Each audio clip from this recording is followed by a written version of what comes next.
Yeah, so it's been, I regarded this residency as an invitation, personal invitation. The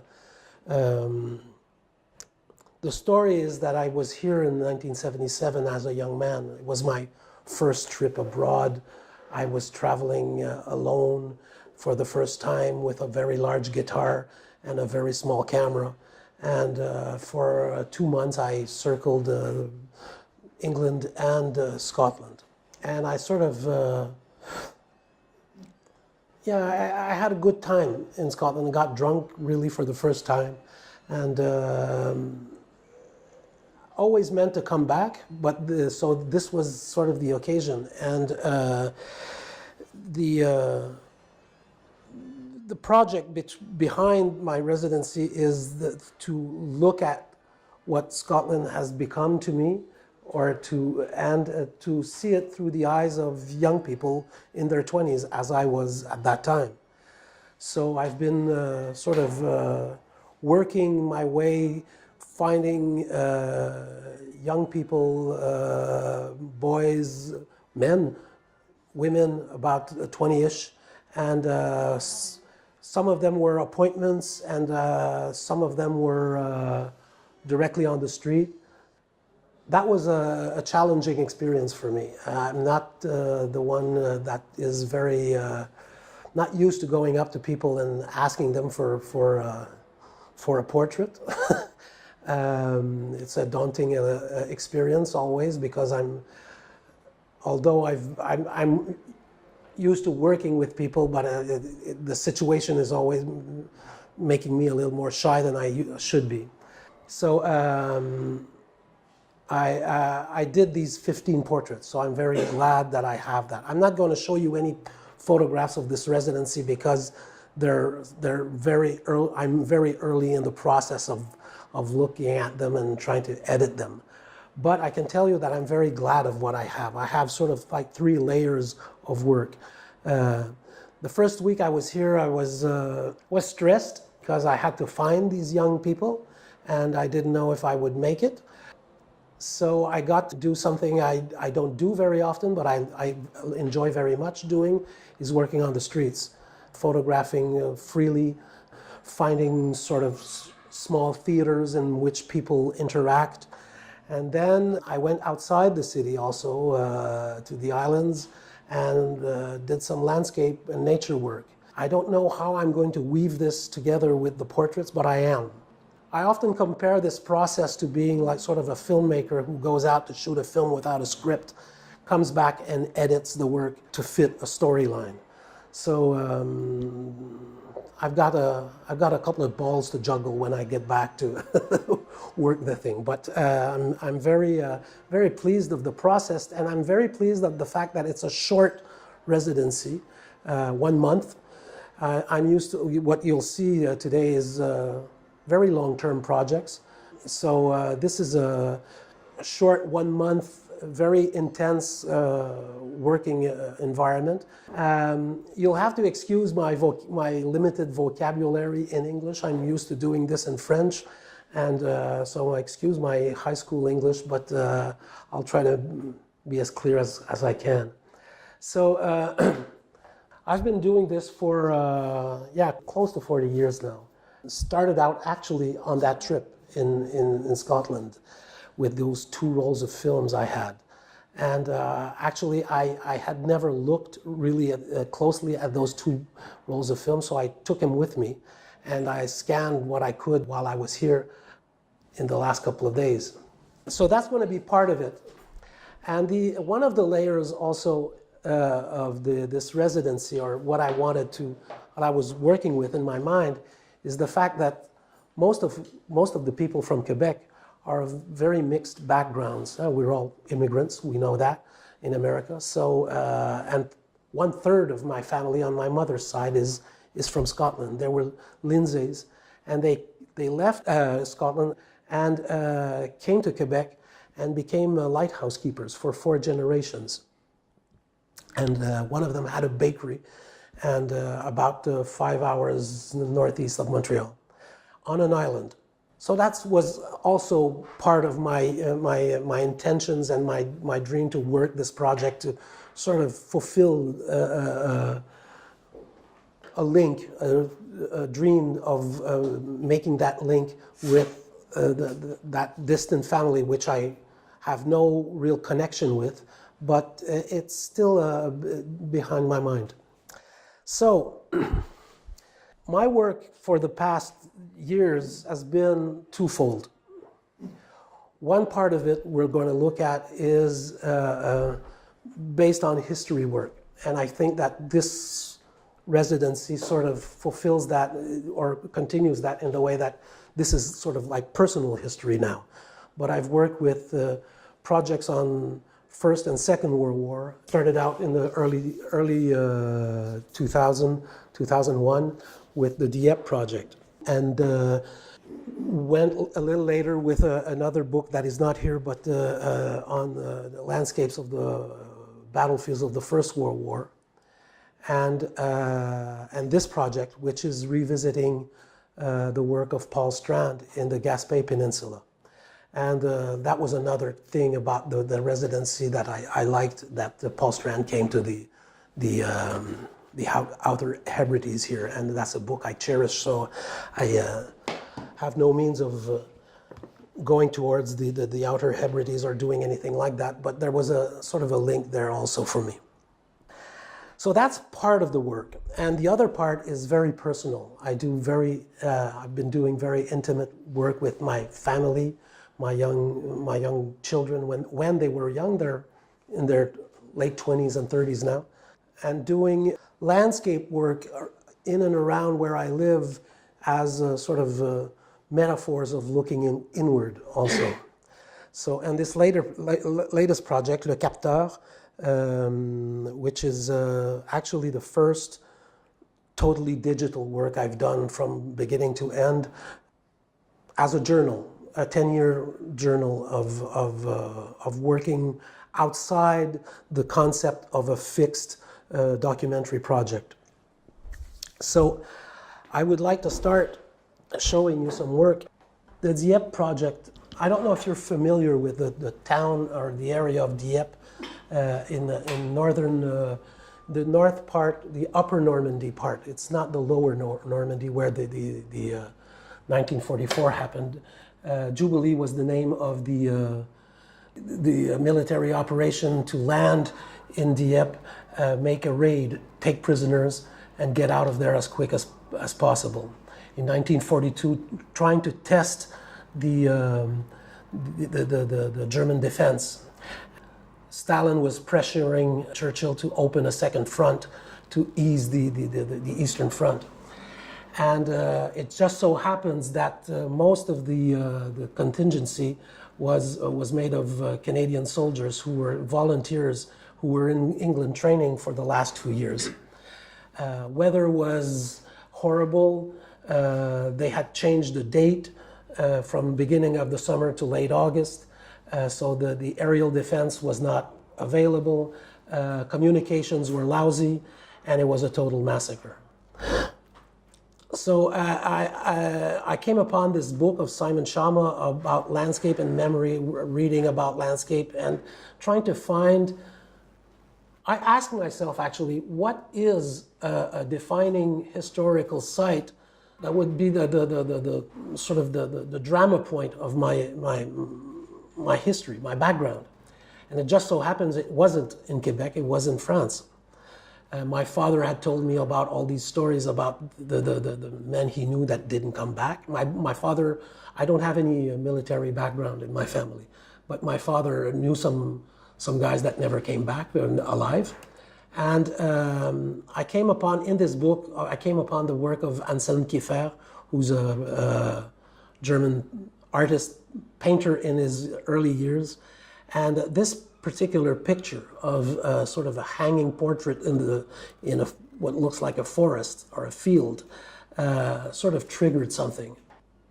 I got to know a little bit more about Anselm Kiefer's work, and I started putting dots together. It was the turning of the millennium, And I was teaching at that point, and I was showing my students a series of films that were made, short documentaries that were made in France, 6-minute documentaries about important pictures of the 20th century. One of them was about a photographer who had photographed prisoners in Phnom Penh during the Cambodian War. And so that was sort of one layer of identity portraits. And I remembered seeing the work of Christian Boltanski, the French artist, who did these amazing installations which look like inside a church or something, and they're very haunting.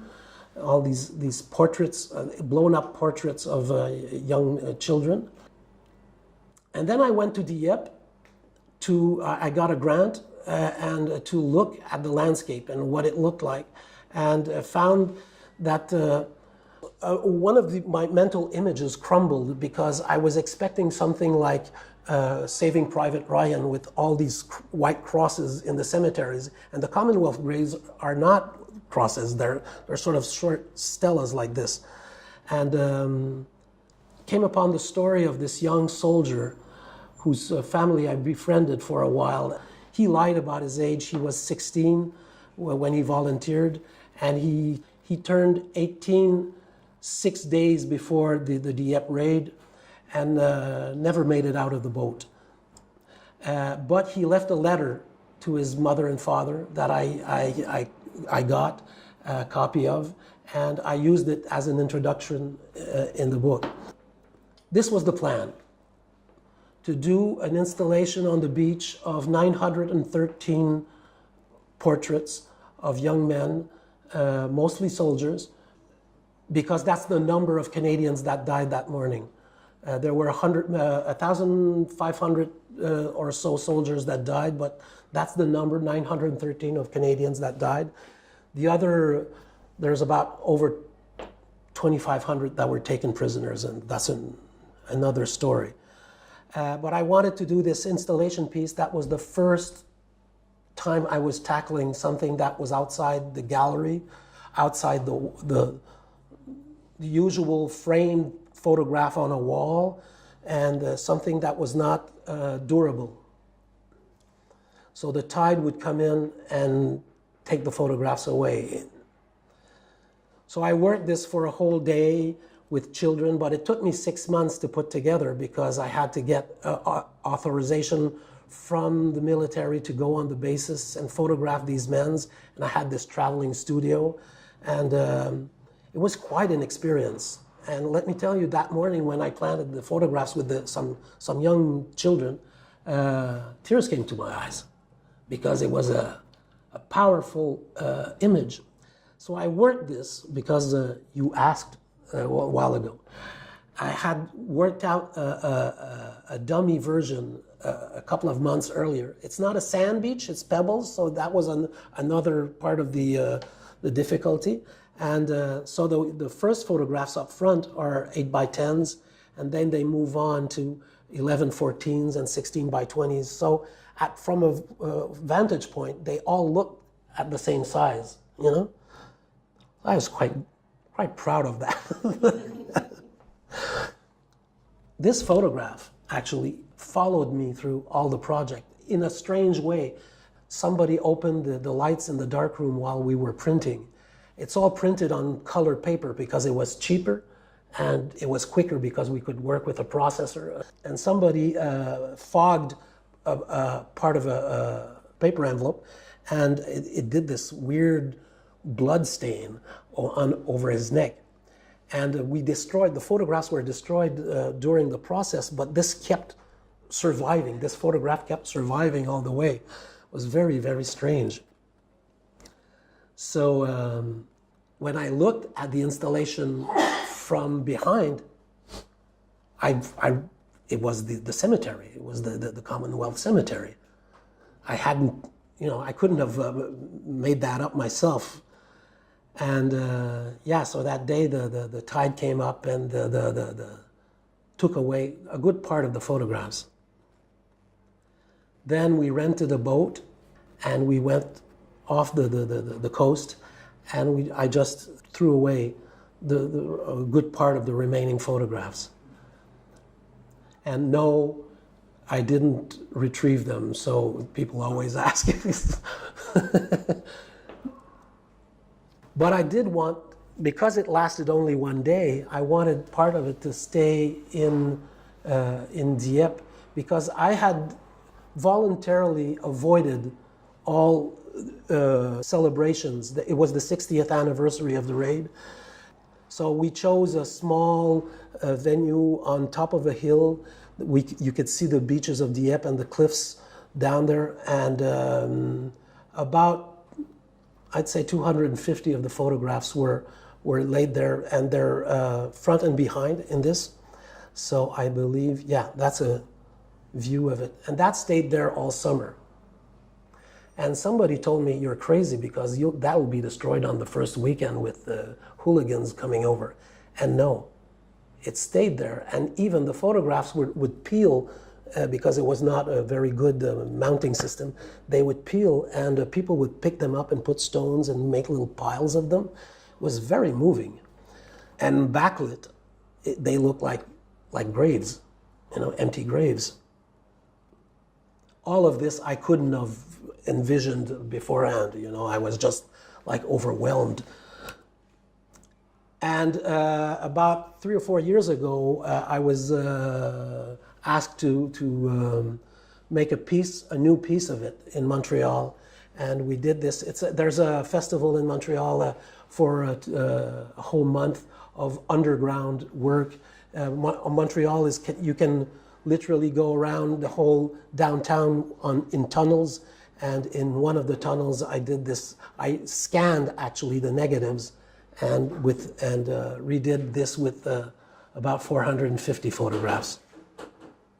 So Dieppe was the sort of opening of a door about looking at somebody else than myself in the work, looking at the broader picture of history. And during the trips in Normandy, I came upon the word "co." Upper Normandy is separated in two names: le pays de Brie et le pays de Caux. Caux meaning in Normand chalk, because of all the cliffs are made of chalk, and they're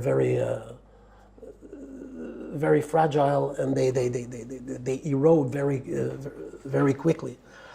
So I went back to only landscapes in that region, inspired notably by the work of Andrei Tarkovsky, wanting to shoot in color, but not with color, not just working color. So I went there in wintertime to have very faded colors, trying to look at what maybe the soldiers walked into, actually, when they climbed the cliffs and walked into the city, and what the Germans were expecting.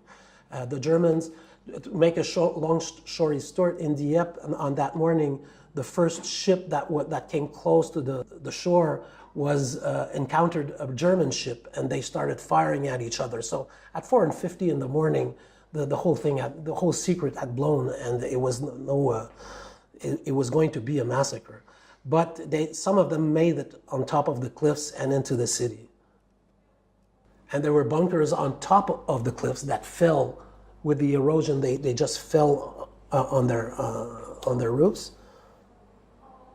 And this was my first, on a more technical level, this was my first work with a rangefinder medium format camera. So doing a lot of tripod, but a lot of handheld work also. So that's part of a bunker. The other part fell.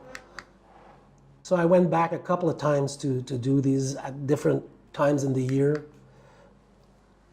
So usually what I've started doing with the Dieppe project and further on is making the work for an exhibition or installation, but then making a video or a film about it, and finally the book. During the course of this project, somebody came up to me and said, "Oh, you're doing something on the Second World War." I've got this photo album you should see. And he just dropped that on my desk and said, you should look at this. And this was an album of photographs of documentary photographs made at the end of the First World War. It took me a couple of years to find a way to work that into my working process, and I found I befriended a retired Army colonel who's a historian but also a public storyteller, specialized in stories about the First World War. And he said, yeah, I know these pictures, I know these places, I could take you there. So we looked extensively at the albums and the captions. This was part of what was beside the album. These photographs had been left in an abandoned photo studio. They had sort of dried up and wrinkled all together. So we wetted it down and we found what was in there. And I traveled for 3 years. I traveled trying to find these places as close as I could get to where these original photographs were taken. Shooting color work, photography, and doing video at the same time. So there's another film. If you have time, you can go to the website and look at this. But this man behind these photographs is a total enigma, an odd character who came from Canada, went to the United States, back to Canada, then to the Great Britain, and didn't even fight in the war, but sort of came upon this load of photographs which he was selling, but as if he had taken them. So he was a con artist in a way. So I went back, lui-même being in the same site. And again, I wanted to travel very early in the spring, avoiding as much as I could the perfect blue skies which we have today in Glasgow. And France, northern France, La Picardie, which is in the middle, and up to Belgium, the Flanders. Mostly following that album, which was mostly the Western Front, and where the Canadians took part in the battles with the Allied forces.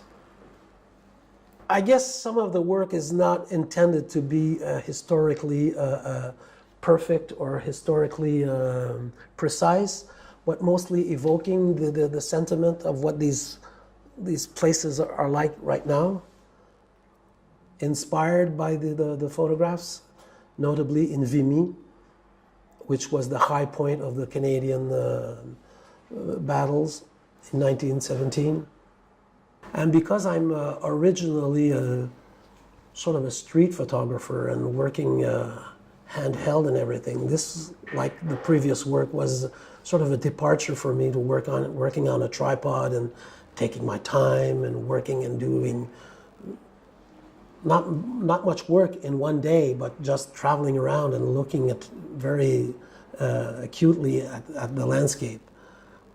Did a lot of reading on the subject, which was also like a history course. And I had this history teacher with me, that's the Army colonel who knew all these places like the back of his hand.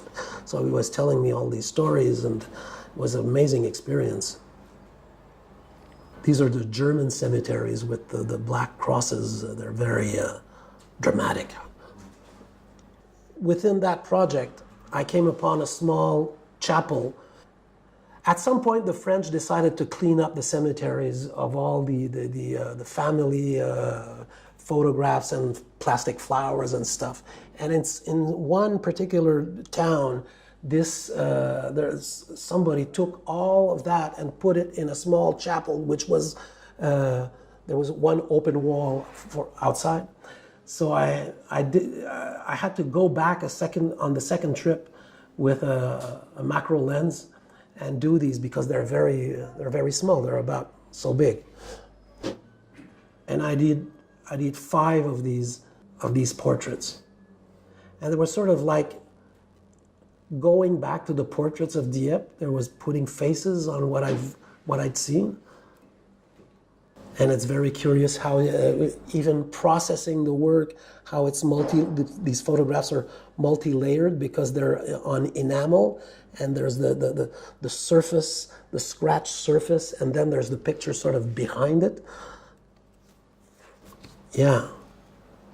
Another sort of historical project I did dealing with conflict was during the Kosovo War.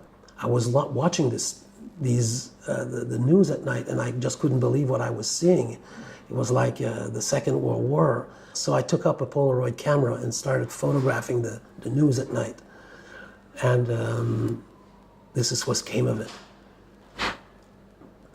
So this was a sort of a junction point between what I've been trying to do for a number of years, is working somewhere between the still image and the moving image. We'll get that in a moment. And these were original, there was this period when Polaroid put out in the 600 format, like a SX70, a black and white film that was fantastic. It was very, very soft, sort of a way of conquering my uselessness in my living room of looking at the news and not being able to do anything about it. Okay, and we come to this book, The Strand Project. I was teaching for 25 or so years and showing films and photographs to my students, and there's a beautiful film made on Paul Strand called Under the Dark Cloth by a Canadian filmmaker called John Walker. And in that film, he shows a series of photographs that were made in the Gaspé Peninsula. So the Gaspé Peninsula is, if you look at the map of Quebec, the shape of the province is slightly triangular, and the St. Lawrence River flows at about a third into it. And then it sort of separates north from South Shore, and the South Shore becomes a huge peninsula. So Paul Strand traveled to that place in 1929. One can just imagine coming from New York in a Model T Ford, where that road was not even paved. It was not even opened all the way around. And he was looking for these remote communities. These were fishermen that were kept in poverty this is from his New England work, but he was a great inspiration. And also Georgia O'Keeffe, who came to the Gaspé Peninsula after him, painted this cross. Remember this? We'll see a picture of that a little later on. And so I went back and did this rephotographing project. Actually, I'm not permitted to print this. I've asked permission, and the Paul Strand Archives declined my offer, so I can just show it as is. And I met this man. This is a very particular story. I was going around and doing portraits of people in the Gaspé Peninsula, inspired by this particular photograph of Paul Strand, which Paul Strand had done a series of landscapes in 1929, which were the first large-scale landscapes he did. He had just done, you're probably familiar with the rocks and the mushrooms in northern Maine. So he showed these when he was in Russia to a theater company director. And the theater company director told him, oh, these are very nice, but where are the working men? Where are the fishermen, the proletarians? And he sort of couldn't answer. So he went back to the Gaspé in 1936 to do these portraits, and he did this portrait of a fisherman. Now, I was doing these portraits, and I had a little album showing photographs of Paul Strand to the people that they don't know who he is or know the photographs. And somebody said, hey, I know this man. And if you're lucky, his grandson lives about 20 minutes down the road. You should look him up. So I drove up. He was there. He bears the same name as his grandfather. They both have exactly the same name. So my assumption is the man on the left-hand side, the original photograph, he must have been in his 70s when this photograph was taken. The man on the right, the modern photograph, he's 83, believe it or not. He's in pretty good shape. And I went back a second time and left him the print. And but it was sort of that moment where I did the photograph, and then I said, today is, I'm done. I can't do anything better today. Let's have a beer. And as you can see, the communities have not grown that much and have not changed that much. So I circled for about 7 weeks the peninsula, which is a 12-hour drive from Montreal. So one can just imagine from New York what that would mean. And using the motif of the cross, because Jacques Cartier, the discoverer, quote unquote, of Canada, came and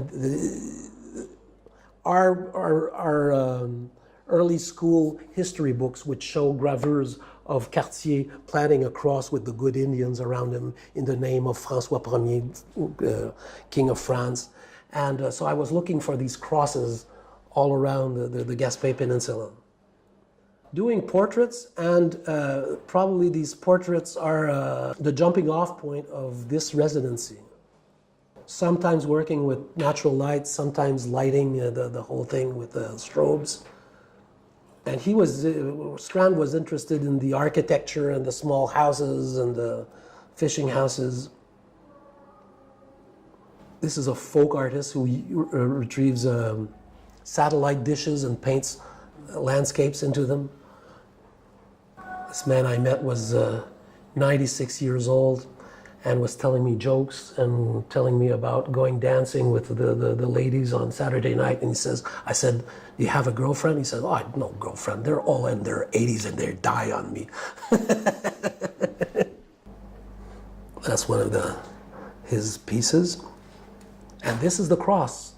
The last day on my last trip, I found the Georgia O'Keeffe cross with the same engraving about the story of a young priest who had tried to save a young fisherman from drowning, and he drowned himself. And the original painting has that story in French written on it too. This is what it looks like in a gallery. It looked like. So that's sort of half of it, the historical part of it, of my work. This second part about my more intimate or family work, quote unquote, was triggered by this Robert Frank photograph. He could have done the photograph just leaning out the window and looking out, but those curtains, that's him. That's him looking out, saying, I am photographing, looking out. And this I in the photograph really triggered something to me very early on. And the end photographs in the Americans, those two photographs at the end. So, trying to make a long story short, in the late 80s, I got a travel grant and decided to travel to Europe, Eastern Europe. This was about 6 months before the fall of the Berlin Wall, which nobody could have predicted. And I traveled for about 6 or 7 weeks on the road with a friend, try to get a sense of place of these countries. I couldn't understand the language, but I was it's pretty close to Quebec as far as the trees and the animals and the birds and stuff, but it's pretty far politically. Prague, Budapest, even Bulgaria. Started off in Istanbul and worked my way by train all the way up. Ended up back home and a bit lost. And with my wife, I decided to leave for about 3 weeks to go to the Magdalen Islands, which is about 5 hours offshore of Quebec. And started a project working with my young children, my first daughter. This is a project within a project with the Polaroids, from day one on top to her about 5 years old at the bottom. Started photographing in black and white, as I would have done in any other street travel project, but just giving my whole attention to my family, and naturally it becomes quite obsessive, and you're within the family travel, but I'm also outside of it looking in. Done a lot on small outings and around a country home where we would spend weekends. And it was the extended family, friends, animals, even landscape, which was sort of the first time I was dealing with this. And photographing in the happy moments, but photographing in the not so happy moments also. And so it was quite a challenge at some points with the kids, but they're very happy to have this sort of whole archive memory now. And I made a book of this project, and that's the sort of the final photograph of that project. My daughter skipping down the road, going to get some raspberries, and that became one of my sort of quote unquote best of photographs, selling a lot of prints. Started working with the concept of family and looking back at the negatives my mother made of our family when I was a kid, and putting them side by side with photographs I was making, and finding all the connections. Sometimes I show these cameras, these box cameras you look into, and there's a viewfinder about just so big, and you say, how could somebody in their right mind find a way to frame in that? And there was beautiful things done with that because it was blurry and haphazard. That's me standing at attention on the right there. And then something odd happened. This book, Signe de Jour, which would translate to omens. In 1998, my best friend died on his boat. That winter, another friend of mine died on his motorcycle. And that winter, Quebec experienced a severe ice storm that closed down actually all the south of the province for about 3 weeks. We were stranded, no electricity. It was one of the big sort of disasters. And I got to photograph during that period, and sort of a grief period. These are some of the albums I was working with at the time, with cutting out contact sheets, and still working with the family, but integrating more landscape into the work. That's what it looked like on the first morning. So the telephone poles, the electricity wires, everything was down, and it was chaos. So for about, I'd say 6 or 7 years, I worked on this project with the square format. This was a strange ritual. My father-in-law would build these little wooden houses about so big. And the 24th of June, which is our national holiday and the end of the school year, he would make a bonfire, lighting the house and inviting all the kids to bring their school notebooks and just throwing them into the fire. During that period, I lost my father. So the book is more of a darker part of my work. Found objects, created installations, the famous album. Because my best friend drowned on his boat, I decided to sort of reenact with a woman this photograph, which inspired by the Ophelia. So during a small period of time, about a year or so, I worked with a motion picture camera, a 16mm Bolex camera, trying to photograph time itself and enlarging strips of film. So I made enlargements of frames, and I also made enlargements of film strips. I had the camera the wrong way. film will be give up and take up spool and will be vertical. I wanted something horizontal, so I had to keep the camera sideways in order to shoot that. And this is a take on the one of the first Lumiere brothers film, the arrival of the train. Yeah, the running horse. So reinterpreting some of the historical cinema pieces. And finally, Le Capteur, which is the latest book. This is a visual diary that's ongoing. So probably some of the work I've been doing in Glasgow will end up in maybe a second version of this. This is what it looks like when it's being shown. It started off with a small point and shoot camera that I got as a gift, and worked my way through many different kinds of little Canon cameras, every time wanting to keep it as simple as possible and sort of in the pocket. And I would do these Apple, or may call them blurb or whatever, books 3 or 4 times a year. So I made about 40 of them, which is sort of an encyclopedia of my work during that period, and then edit it down to the 100 or 40 photographs that are in this book. But doing takes on historical photographs that I found, and just working and working and working with the editing process of this, working every day, sort of, that was the mantra, if you want, the do it every day, do something. And it was a way to get out of the constraint of these documentary projects that were very rigid, and this was a sort of a free zone. Anything goes.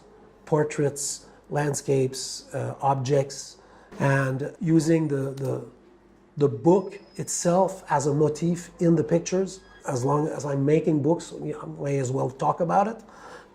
And this is one of the versions of it being shown in the Gaspé. They have a photo festival there, so we showed 10 of these huge 8-foot-long sequences. So the pictures were sort of, in this second version, the pictures were shown as is in the sort of glued sequences of them. Most of the time that they go into a show, and if they're not photographers or artists, they look at one photograph at a time, and they tend to forget to see the link or the sequence you're trying to fabricate. So I just wanted to force the viewer to see the links, the closer links between the photographs. And this latest version of the work, which was in a smaller format with magnets, but showing in a gallery the whole project, which was like 140 photographs on the wall. So that was a very liberating experience. No glass, no frames, keeping it very, very simple, and a contact with the print itself. Whereas in this final version, I printed it myself with my own printer, and that was also going back to the darkroom years and getting very personal, hands-on, because most of the larger prints I'd give out to, I'd subcontract, and this was a very nice experience.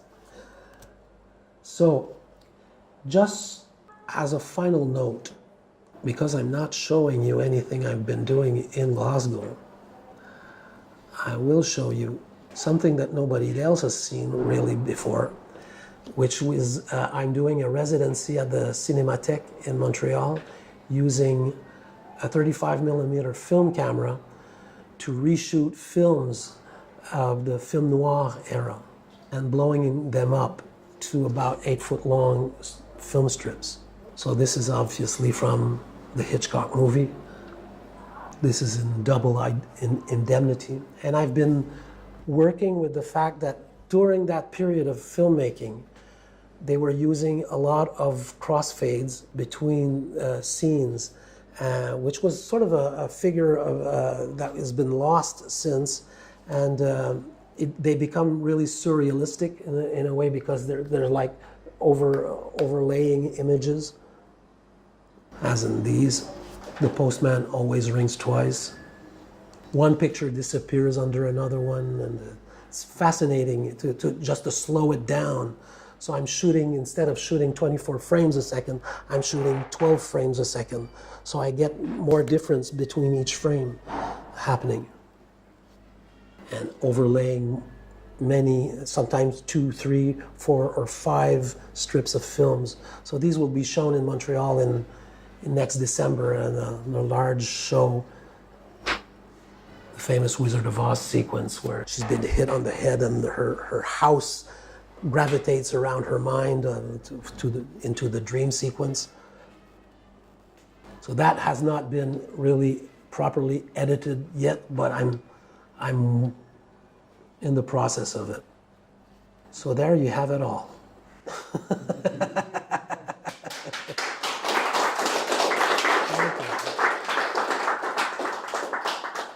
I must say I'm quite glad to see you all here and staying alive as much as you can. But also I wanted to use this opportunity to meet the community of photographers and artists in order to share a bit of what I've been doing and why I'm here and what I'm up to. And this, I'll be leaving on Monday, but this is definitely not the end. Thanks for coming, really. Thanks.